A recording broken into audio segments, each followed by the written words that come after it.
DeRosa campaign for Lieutenant Governor. I did just announce, so we're starting out, and I know that people have said, well, you missed the picnics and parades last year, and I know that. But as the lead Obama administration official for all the food and nutrition issues in the Northeast United States, I was at food banks and health clinics and schools and small farms, working with leaders across the region, making sure that 1 in 4 Americans have enough food to eat during the greatest recession of our lifetime. So I'm going to talk for maybe 5 or 8 minutes, and then I'm happy to take some questions. I guess we've got until 7:45. I am from Massachusetts, lifelong Red Sox fan. I live in Holliston, not too far away. I've been blessed with great representation. We have our senators, Karen Spilka. We used to have Jim McGovern, one of my good friends, but we lost him, although Catherine Clark is great, and I look forward to working with her. And Carolyn is also a very good friend of ours, Carolyn Dykeman.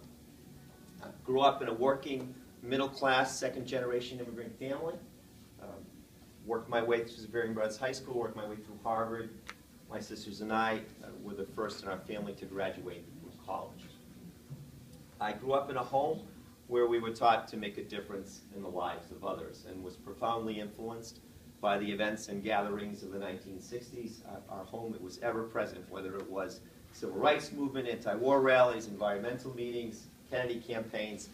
That was our home, and all I ever wanted to do my whole life was to be a voice for the people who didn't have lobbyists on Beacon Hill or Capitol Hill.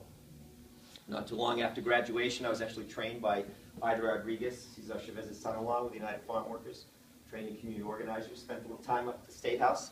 As soon as Representative Bussinger walked in, I know you, and we said hello about a few issues. And then I worked for Oxfam America, a great community development organization. And at the time, and it's always done great work, but advocacy, believe it or not, was a dirty word 25 years ago. And I said, if we're really concerned about what's going on, and the rhetoric was that it's public policy that's impinging on people's efforts to develop, I said, then what we need to do is we need to take our issues and place them before members of Congress, place them before the White House, place them before the United Nations. I created that program and led that program for many, many years. I then went on to work for the Peace Corps. I served as a regional director during the Clinton administration and sent thousands of Americans around the world, not only to work in Africa, Asia, Latin America, and Europe, but also to build their own skills. We now live in a global economy, and the face of Massachusetts, the face of our country, is changing as we speak, and cultural competency is going to be a critical life skill for all of us in the months and years ahead. Now, my heart will always be in the community. And as Lieutenant Governor, I pledge to be accessible, and I think the Lieutenant Governor's office is not a place on Beacon Hill, it's in the cities and towns across Massachusetts. But rest assured, I am comfortable in the corridors of power. At USDA, I negotiated with governors and cabinet secretaries. I testified before legislators. I worked with mayors and municipal leaders throughout the region. I led a senior team that ran 15 federal programs. I am the only candidate in this race that has administered a $12 billion annual budget. And I would remind you that the Lieutenant Governor is the potential CEO of Massachusetts. I have run a $12 billion enterprise. But I've also been a member of my finance committee, and I've also worked in state government, so I understand the really important relationship between the cities and towns and the state and the federal government. And that's the role I see for the Lieutenant Governor. It's a bridge between the cities and towns and the state and the federal government, and to serve the governor, to serve our party. I also see it as an opportunity to build a future for Massachusetts, and I can contribute in a couple different ways. Excuse me 1 second. You know, very often in politics, everything's about the next election. But leadership is about generational responsibility. So I see 3 areas. One is related to hunger, food, and nutrition. I'll come back to that. The second is, and you might have seen recently, they ranked the top schools in Massachusetts, Boston Magazine. It's all about the MCAS scores, dollars spent. It doesn't say anything about arts and culture and sports and civics and financial literacy. I think we need to return to a more classical approach to educating the whole child and incorporate those things. We are preparing our young people to be part of society, and I think those things are important. And even in some of those, biotech, high-tech, we have a little bit of a foothold, for example, in the multi-billion-dollar gaming industry. Only a small percent of the jobs are actually within that sort of technical coding. a lot of it's graphic arts, promotion, marketing, design, back office support. So even in the industries that need those higher skills, we need a lot of different skills to be successful. I also, as a former union member, excuse me, I was SEIU union member for years, and I think we need more fairness in the economy. If you work full-time, you should be able to support your family. And, you know, here we have a time where we've got record corporate profits, record Wall Street highs, and record hunger and poverty and small business failure in America. Something is very wrong with that picture, and to the point of absurdity where McDonald's is training its new workers to apply for food stamps. Now, I certainly want those families to eat, but that's just another corporate subsidy in disguise. I couldn't call it that at USDA. I can now call it that in this campaign. That's what it is. It's corporate welfare. And I think we need to address this. Everything I ever learned at Oxfam and Peace Corps is that we certainly want to help people get from today to tomorrow, but we should be investing in people, investing in communities, not investing in corporate welfare. So let me talk just for a couple minutes about hunger, food, and nutrition. We have learned so much in the last 25 years about how the food we eat impacts our health.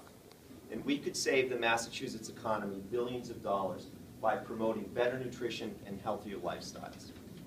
At the same time, we could create thousands of jobs in the local food economy if we provide the right kind of support to our small farmers, to our fishermen, to our small food processors. And we have so many of them here in Massachusetts. Fortunately, the rules are written for the corporate giants. They're not written to support local, small, community-based organizations, but we're going to change that. Now, you may be shocked to learn that Massachusetts ranks 48th in the country for school breakfast. 48th. Yet every mom and dad and school nurse and teacher in America knows a hungry child can't learn.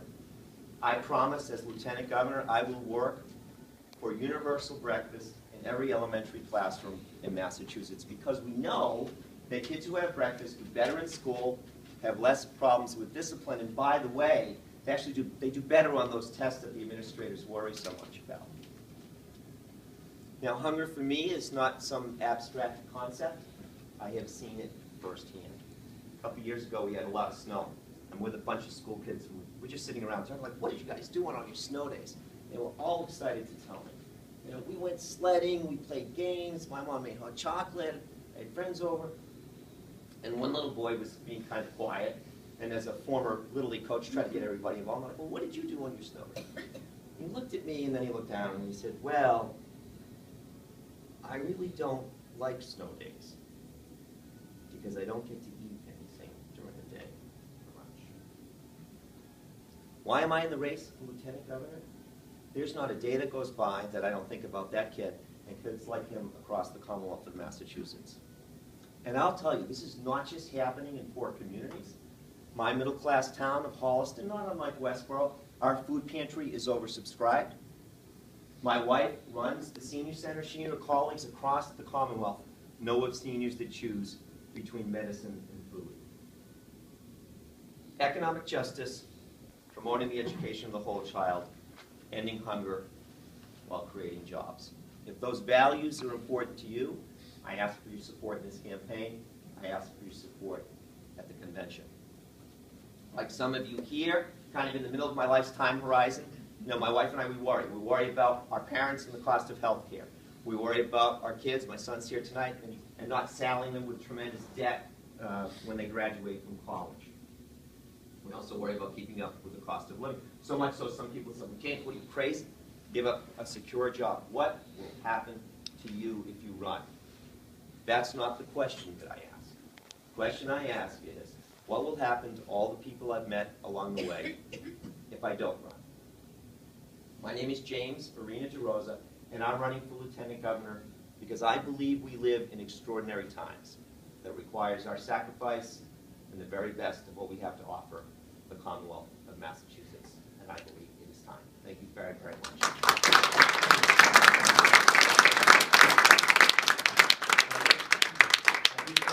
I've got five or 8 minutes, I guess.